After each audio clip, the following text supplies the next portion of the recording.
আসসালামু আলাইকুম, মামনি রংপুর থেকে সবাইকে স্বাগতম। আজকে আপনাদের সামনে আমি নিয়ে আসলাম আলু দিয়ে পাঁচমিশালি ছোট মাছের রেসিপি।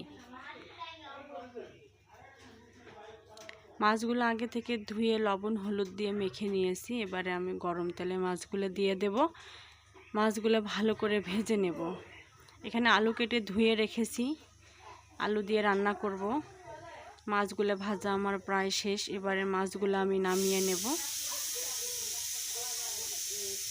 দেখেন মাছগুলো কত সুন্দর করে ভেজে নিয়েছি। এইভাবে মাছগুলো আপনারা ভেজে নেবেন।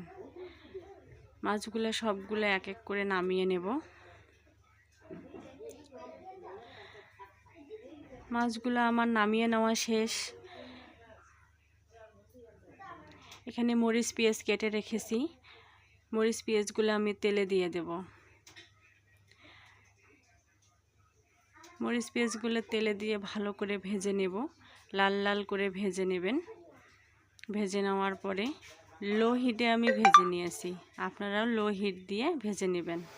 লবণ দিলাম, হলুদের গুঁড়া দিলাম। আপনারা যেহেতু যতটুকু লবণ খান ততটুকুই দেবেন। পানি ব্যবহার করলাম। এখানে কিছু পানি দিয়ে মশলাগুলো আমি কষে নেব। মশলার গুঁড়া দিলাম, আমি এখানে বাটা মশলা ব্যবহার করি নাই, গুঁড়া মশলা ব্যবহার করেছি। মরিচের গুঁড়া দিলাম 1 চামচ। আলুগুলো দিয়ে দিলাম। আলুগুলো দিয়ে দেওয়ার পরে কষাবো। এবারে আমি আলুগুলো কষাবো।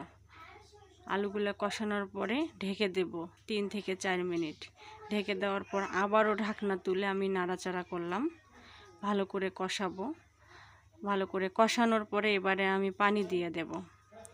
ঝোলের পানি দিয়ে দেব। আমি এখানে ঝোল তৈরি করব। আমার বাসার সামনটা আপনাদেরকে দেখালাম। 5 থেকে 6 মিনিট জাল করে নেওয়ার পর এবারে আমি ভেজে রাখা মাছগুলো দিয়ে দেব। মাছগুলো দিয়ে দেওয়ার পরে 2 থেকে 3 মিনিট জাল করে আমার রান্না রেডি। আল্লাহ হাফেজ সবাইকে।